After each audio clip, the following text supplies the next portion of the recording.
You submit your finished blog assessment. So you come onto the assessment page, all the information is on there for you. If you haven't watched it already, please watch the first recorded lecture, and I go through in detail everything to do with the blog, everything to do with the blog assessment. So this little video is just about how you submit. Okay, so as you can see here, they're due in on the 17th of December. Be kind to your future selves. Obviously, you'll be thinking about Christmas breaks. Don't leave 6,000 words for your future self. You'll hate yourself. So make sure you chip away, especially as you're now within the module, before your brain goes into your next module mode. So try and chip away at a few of them. I would suggest using things like mind maps, using subheadings just to get your brain into it. Start to populate that with different quotes, looking at the lectures, looking at the seminars, thinking what multimedia you could use, and before you know it, you'll have a blog post. Okay, I've gone through this in the recorded lecture, but here are the suggested blog posts. So there's digital competency, there's numeracy, there's literacy. These are the suggested blog posts. So these link directly to the lectures and the seminars. As mentioned, what a lot of students like about this blog is that they can follow their own interest. So I know some of you have adapted these, which is absolutely fine. And some of you, again, have followed your own interest, and that's absolutely fine. But they have to be related to digital competence, numeracy, and literacy. So there's 6,000 words equivalent. I go through this in detail in the recorded lecture. You could, however you get to that 6,000 words, we don't mind, but you have to have at least one literacy, one numeracy, one digital competence. You might prefer digital competence, you might want to write more digital competence posts. You might prefer numeracy, you might prefer literacy. We don't mind. Again, this is to help you develop some autonomy, some freedom, and follow your own interests, which is going to help you for skills, definitely for year 2 and in year 3 when you're starting to look at your own research. Okay, so you finish your blog, you are ready to upload.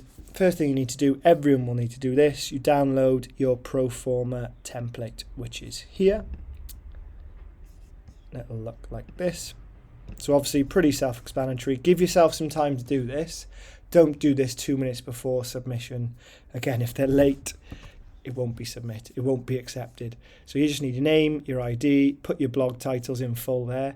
Really, really important. This is so important. I'm going to stress this about a million times in this video. You have to upload your Spark post URL, which is, if you come onto your blog, here's one we have here. It will be this address. That's a URL. So this is an example of someone from last year's. You will only get that if you publish. You have to press publish on Spark post. So at the top of your Spark post, there is some options. You need to make sure you press publish. Some people last year did these amazing blogs, but they didn't publish them, so we didn't have access. If you don't publish them and make them public, the marking team cannot publish them. Okay, let's get rid of that. So make sure your URL will go here. Really, really important. Make sure you test this to make sure it works. Again, you might think that it's published. Again, you're working with a free public browser. Problems can go wrong. So just make sure. Just have a look before you submit. Really, really important. Okay, the next part's the reflection. Please engage with this. Now, don't feel that you have to just put 90 out of 100 or put really low. This is for you. The whole point of this is for you to develop your reflective skills. You know, there are going to be reflection, such an important part of teaching. You're going to think about what lessons worked, what aspects of the lessons worked, how could they be developed. So we're trying to cultivate that part, that aspect, that skill within you. So please take this part seriously. So think about, realistically, you know, what bracket did you come in? Use the marking criteria. We'll have a look at that in a second, but use the marking criteria to guide where you think you've come in here.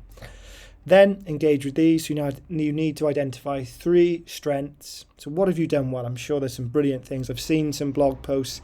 They're looking really good. So make sure you think about identifying, writing down what the strengths are in full sentences. Don't just write 1 word or 2 words. Good pictures. You know, think about this. This is a higher education assessment. Then the part here is identify any areas for improvement. Again, this will help. You've written it down.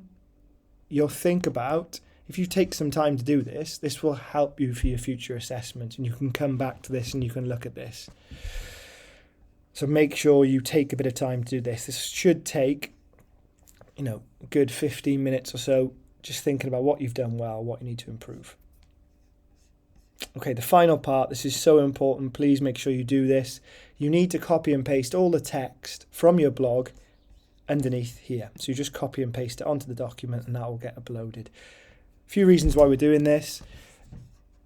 Number one is that Adobe Spark is a free browser blog. It's great. It's used worldwide, but I do know some schools that have lost all their content. University policy is that if you lose any work with technical difficulties, that's not accepted as an excuse. It's part of the handbook. So we just don't want that to happen to anyone. So all your work would be backed up. Use this as a backup here. If you're having trouble putting your videos in, then that's fine. The text is the important part for this element here. So make sure you copy and paste. If you can drop in any URLs that you've used, any web links, any videos, fine. But if that's taking a lot of time, don't worry too much about that. So this action serves as a backup, as I've said, but it will make sure that all your work, all your written work will go through turned in. So obviously it'll check for plagiarism and it will check your referencing. So really important that that's done. So please take a bit of time to do this. It will take time. So don't do this 5 minutes before submission. Do it early on in the morning or the day before or the week before. You've got a bit of time to do this now. Okay. Here's an example of one of the blogs. So you should have a continuous blog, as you can see here. More exemplars are available. But as you can see, this student has used subheadings really well. So this is their literacy blog they've started with. They've got some examples there of multimedia, which is brilliant. And at the end of each blog, they've got a reference list. So you should have your blog, then you should have your reference list at the bottom of that. As you can see here, there's a lot multimedia. So you should have your blog title, your blog for digital competency, say, and then a reference list, and then you'll move on to your next one, which would be literacy, potentially. Your blog title. So one continuous blog. Please don't submit 3 blogs. Really important there. Okay. So final thing I want to talk to you about, this is the assessment criteria. This should be tattooed on your leg. It should at least be on your wall. This should be a guide to help you to write. So in there, you should critically think about your work. Evaluate, have you thought about the academic tone? Have you used referencing? Have you used literature to support what you're saying? If you've made a point, brilliant. That's absolutely fine. But make sure you've supported that. Okay. I used to remember when I was in undergraduate study, my tutors would say to me, yes, your points are valid, but have you published anything, Nick? And I'd obviously say no. So they said, right, we'll use an author that has gone through the editing process.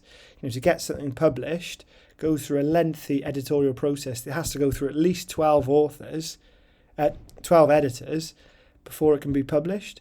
So they can validate what you're saying. So support what you're saying with literature.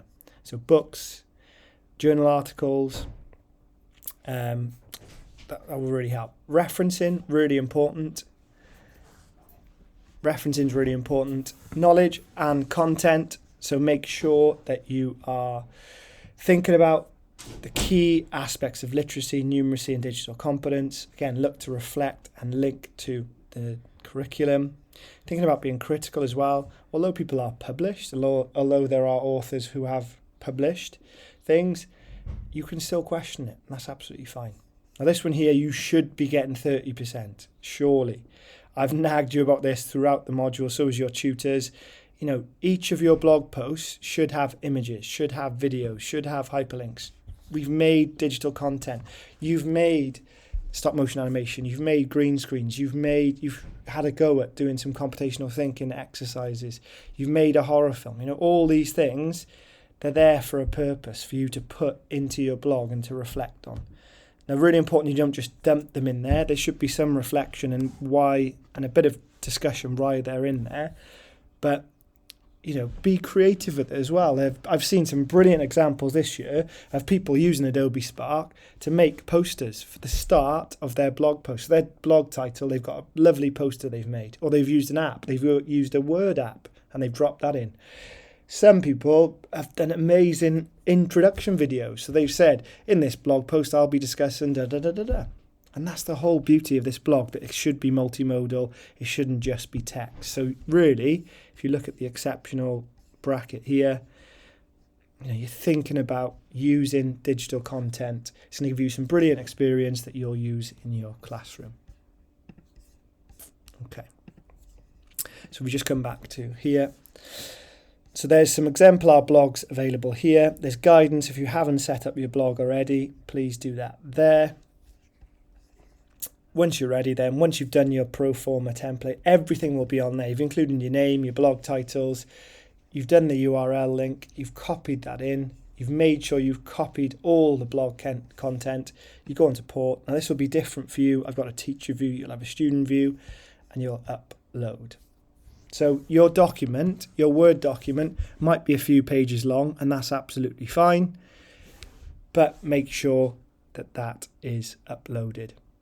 Make sure you give yourself enough time. Obviously, we've got 17th of December at 2 o'clock. Don't do this at 1:30. It won't be enough time. Okay. Good luck. We're looking forward to reading these.